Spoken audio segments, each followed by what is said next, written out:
नमस्कार दर्शक बंधु जय जगन्नाथ डिवाइन एस्ट्रो साइंस एक नूतन अध्याय को आपण मानक स्वागत। दर्शक बंधु आज कार्यक्रम में आम जाना राहु चलन संपर्कित द्वितीय भाग प्रथम भाग में आम देखी जानी मेष राशि ठारू कन्या राशि पर्यंत राहु चलन फलाफल ए अध्याय आम जाना तुला राशि ठारू मीन राशि पर्यंत कौन फलाफल रही। राहु मार्च मास 6 तारिख संध्या 5:27 कर्कट राशि मिथुन राशि को गमन करेंगे एवं मिथुन राशि पुनर्वसु नक्षत्र रे प्रवेश करेंगे। राहु मुख्यतः हूँ एक छाया ग्रह, ये सर्वदा वक्री गति करिथाए। 18 मास पर्यंत गोटे राशि रे रहे। राहुर 180 डिग्री कोण रे केतु रहे। राहु जीवन रे बहुत उन्नति प्रगति कराए, यह छड़ा मध्य अवनति मध्य कराए। टेक्नोलोजी क्षेत्र बादशाह होची राहु। राजनीति कूटनीति ये सबुथिरे राहु रो भूमिका रही। लव केस ठारू आरंभ करी कोर्ट कचेरी केस पर्यंत राहुर भूमिका रही। जेल यात्रार कारक मध्य राहु। उच्च स्थान को नहीं पहुंचाई दिए राहु। लॉटरी कौन बड़ बनेगा करोड़पति जो व्यक्ति माने भाग नियंती से राहु बलवान थाए, जहा फल अधिक धन रोजगार करि पारंती किछि समय मध्य। ताहले आसंतु आमे जानिबा तुला राशि व्यक्ति मानकर कौन फलाफल रही। तुला राशि व्यक्ति मानकर नवमस्थ राहु हेबो एवं नवम रे रही राहु तुला राशि को देखिबे। या छड़ा तृतीय एवं पंचम भाव को देखिबे, जहा फल व्यक्ति विशेषक भाग्य क्षेत्र में विभिन्न समस्या उपजीव। भातृ विवाद लगी रहिबो। भाई मानक ठारू स्नेह सदा सेतिकी प्राप्त हेबो नाही। जमी संपर्कित किछि विवाद मध्य उपजीवार संभावना रही एवं मस्तिष्क भ्रम उपजीव, जहा फल व्यक्ति विशेष मानसिक दुश्चिंतार गति करेंगे। यह फल व्यक्ति विशेष कुसंग प्राप्ति हम एवं नीच भावना मनरे सृष्टि हेब। विद्यार्थी माने जगी रखी आपण चलिबे, कारण विभिन्न कारण विद्या क्षेत्र में बाधा प्रतिबंधक सृष्टि होबार मध्य जोग रही। बिना कारण रे गोटे स्थान अन्य स्थान को यातायात लगी रहिबो। दूर स्थान को मध्य यात्रा करिवार जोग रही। पिता मानकर स्वास्थ्य हानि होबार जोग रही।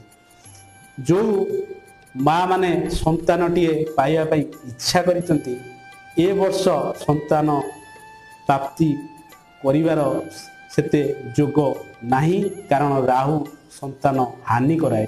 तेणु 18 मास परे आपण संतान प्रति बा संतान पाइबा पाई इच्छा करंतु, देखिबे से क्षेत्र में आपण मानकु सफलता निश्चित मिलिबो।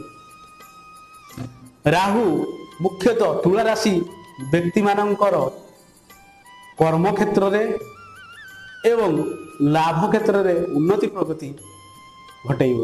तेणु व्यक्ति विशेष निजर मस्तिष्क को ठंडा रखी प्रत्येक कार्य करंतु, से क्षेत्र में निश्चित तांको सफलता मिलिबो। व्यवसाय वाणिज्य क्षेत्र में मध्य सफलता देव। यह छड़ा चाकरी क्षेत्र में मध्य तुला राशि व्यक्ति मानकु सफलता मिलिबो। तेणु जो जो क्षेत्र में असुविधा रही से क्षेत्र में आपण अधिक जत्नमान होई अन्य कार्य गुड़ी को सुचारू रूपे तुलाई नियंतु। देखिबे आपणकर राहु ठार जो अशुभ फल मिलबार अच्छी से अशुभत्व हानि हम एवं आपण को शुभ फल निश्चित मिल। एवं आसतु आम जाना बिछा राशि रे राहु किपरि फल दौरान। बिछा राशि अष्टम राहु रे एवं द्वितीय चतुर्थ एवं द्वादश भाव को दृष्टि देवे। अष्टम राहु रही विभिन्न प्रकार छोट मोट दुर्घटनार घटेबार जोग रही। तेणु जानवाहन प्रति यथेष्ट जत्नवान हुंतु। जगी रखी रास्तार चलमान हुंतु।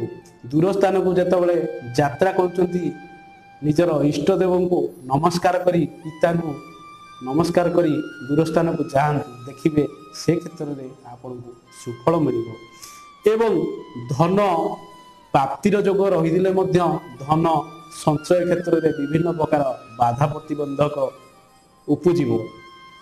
माँ स्वास्थ्य हानि हबार सूचना रही एवं अଯଥାରେ भ्रमणर जोग रही। अत्यधिक व्यय बा जेतिक आमर रोजगार ताठारु अधिक व्यय हब। विशेषकर कोर्ट केस माली मोकदमा एवं मेडिकल क्षेत्र में व्यय हबार जोग रही। यह छड़ा विद्या क्षेत्र में सफलता मिल, चाकरी क्षेत्र में सफलता रही, वैवाहिक जीवन मध्य सफलता रही। वैवाहिक जीवन जदि देखा वैवाहिक जीवन जेहेतु अष्टम भाव राहु रोचती तेणु आपण निजर पार्टनर प्रति अधिक जत्नवान नियंतु। कथबार्तार संयमतार अवलंबन करंतु। देखिए से क्षेत्र में आपन को निश्चित सुफल मिल। यापरे आमे देखिबा धनुराशि व्यक्ति मानकर राहु चलन किपरि कटुछि। धनुराशि व्यक्ति मानकर सप्तम राहु चलिबे एवं धनुराशि को राहुंकर सप्तम दृष्टि रहिबो। यह छड़ा तृतीय एवं एकादश स्थान को राहुंकर दृष्टि रहिबो, जा फल स्वास्थ्य हानि एवं पार्टनर बा स्वामी बा स्त्री को नहीं चिंता प्रकट करिवे एवं व्यवसाय क्षेत्र में अप एंड डाउन लगी रहिबो। जगी रखी इन्वेस्टमेंट करंतु शेयर मार्केट रे नले डूबी जीवार आशंका रही। भाई मानू नहीं विभिन्न प्रकार समस्या उपजीव एवं जमी जमा को नहीं मध्य समस्या उपजीवार जोग रही। लाभ जी आशा करचंती कर्म क्षेत्र से लाभ मिलबार सूचना मिलूना। तेणु परिश्रम अधिका हेब से तुलन में लाभ कम मिल।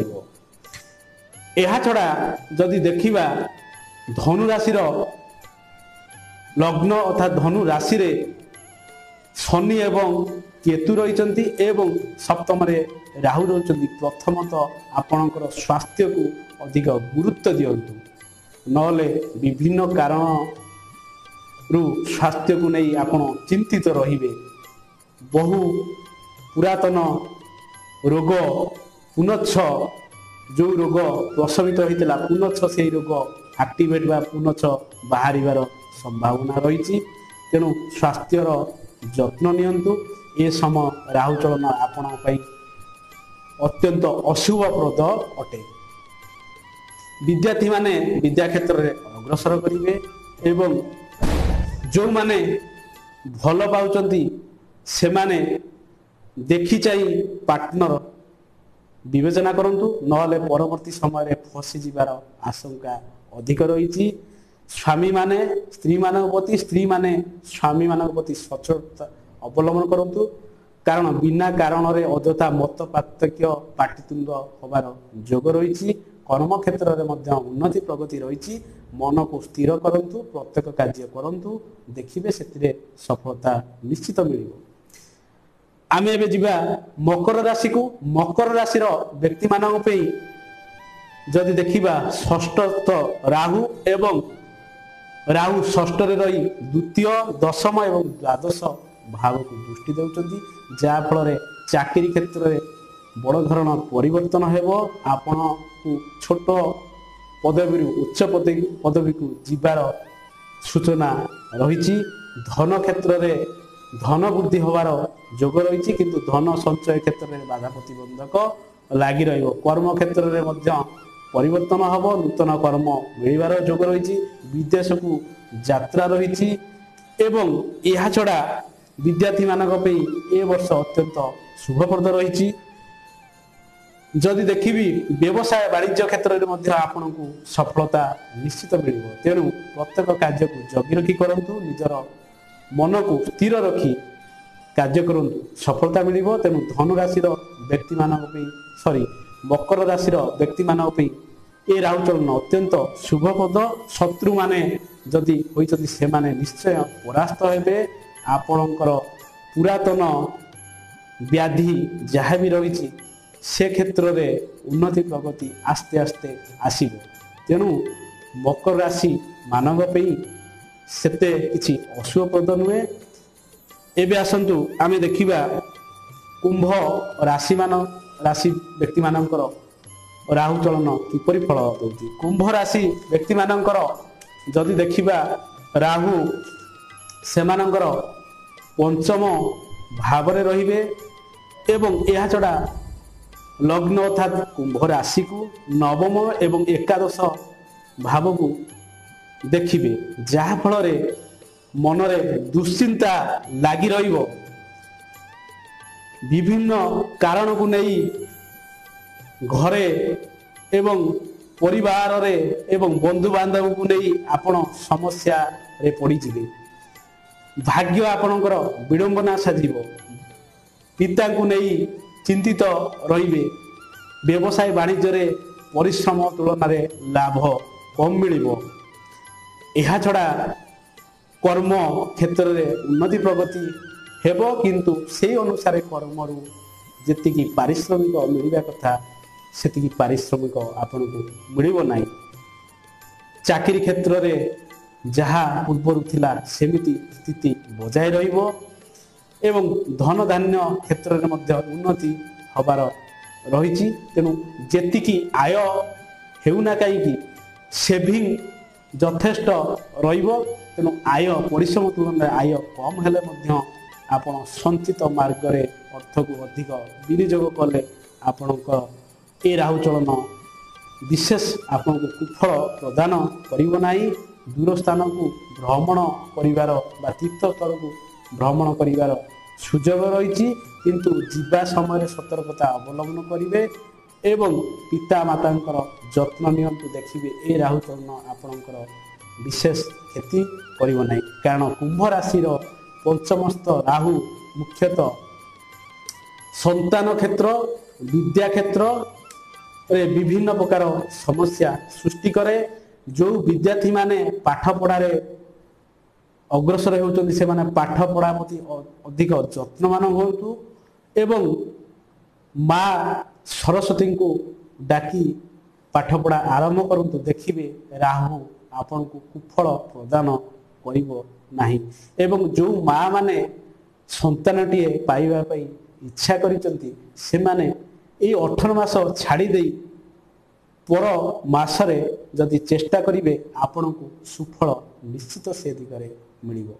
एहा परे आमे जिबा मीन राशि चतुर्थ राहु एवं चतुर्थ रे रही अष्टम दशम एवं द्वादश भाव को दृष्टि दउथिबारु अजथारे भ्रमणर जोग रही अपव्ययर जोग रही पीड़ा उत्कट हब एवं आपण को विभिन्न कारण जंत्रणा सहिबा को पड़िबो माँ को स्वास्थ्य हानि हब माँ को नहीं दुख प्रकाश करिवे एवं स्थानांतरण जोग रही चाहू नथिबा जगह को बदली हबार जोग मध्य रही कर्म क्षेत्र रे विभिन्न परिवर्तन आसीबो अपव्यय जोग अधिक रही यह छड़ा संतान क्षेत्र आपण उत्तम फल प्राप्ति करिवे भाग्य आपण को किछि किछि परिमाण में सहायता करिवो पिता ठारू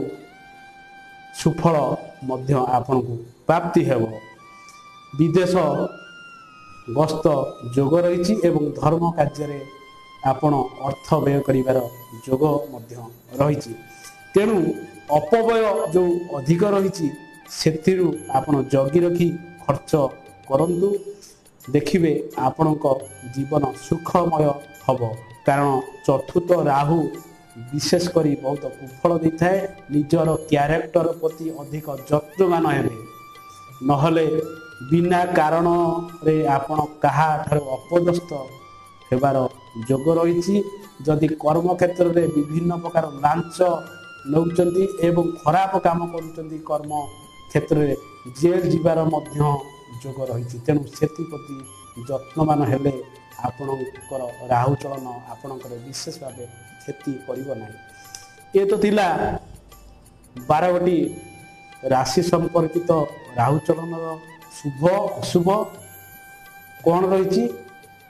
ଯଦି ଯେଉଁ ବ୍ୟକ୍ତିମାନଙ୍କର ରାହୁ ଅଶୁଭ ଫଳ ଦେଉଛି ସେମାନେ କ'ଣ କରିବେ? ପ୍ରଥମେ ଆମେ ଜାଣିବା ଯେ ରାହୁ ଶନିବତ ଫଳ ଦିଏ। ହନୁମାନଙ୍କୁ ପ୍ରତ୍ୟେକ ଦିନ ଆରାଧନା କରନ୍ତୁ, ହନୁମାନ ଚାଳିଶା ପ୍ରତ୍ୟେକ ଦିନ ପାଠ କରନ୍ତୁ ଏବଂ ପ୍ରତ୍ୟେକ ଶନିବାର ଦିନ ହନୁମାନଙ୍କୁ ଦର୍ଶନ କରନ୍ତୁ। ଏହାଛଡ଼ା ଗଣେଶଙ୍କ ମନ୍ତ୍ର ଓଁ ଗଂ ଗଣପତେ ମନ୍ତ୍ର ଜପ କରନ୍ତୁ। ସେ କ୍ଷେତ୍ରରେ ଆପଣଙ୍କୁ ବିଶେଷ ସଫଳତା ମିଳିବ। ଏହାଛଡ଼ା ଚାଣ୍ଡାଳ ଶ୍ରେଣୀର ଲୋକମାନଙ୍କୁ ଖାଇବାକୁ ଦିଅନ୍ତୁ। କଳା କୁକୁରକୁ ପ୍ରତ୍ୟେକ ଦିନ ସନ୍ଧ୍ୟା ବା ସକାଳ ସମୟରେ ରୁଟି ବା ବିସ୍କୁଟ ଖାଇବାକୁ ଦିଅନ୍ତୁ। ଅଇଁଠା ଦେବେ ନାହିଁ। ଏହାଛଡ଼ା ରାହୁଙ୍କର ବୀଜ ମନ୍ତ୍ର ଯଦି ଆପଣ ଜପିବେ, ଦେଖିବେ ଆପଣଙ୍କର ଯେଉଁ ଅଶୁଭତ୍ୱ ରହିଛି ତାହା ନିଶ୍ଚିତ ଭାବେ ଦୂରୀଭୂତ ହେବ। ଦର୍ଶକ ବନ୍ଧୁ, ଏ ତ ଥିଲା ରାହୁ ଚଳନ ସମ୍ପର୍କିତ ବିଶେଷ ଏକ କାର୍ଯ୍ୟକ୍ରମ।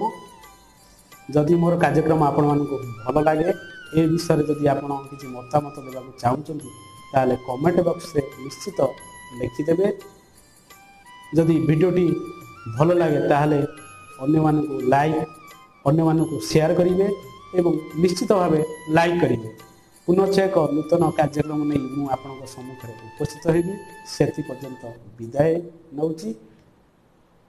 ନମସ୍କାର, ଜୟ ଜଗନ୍ନାଥ।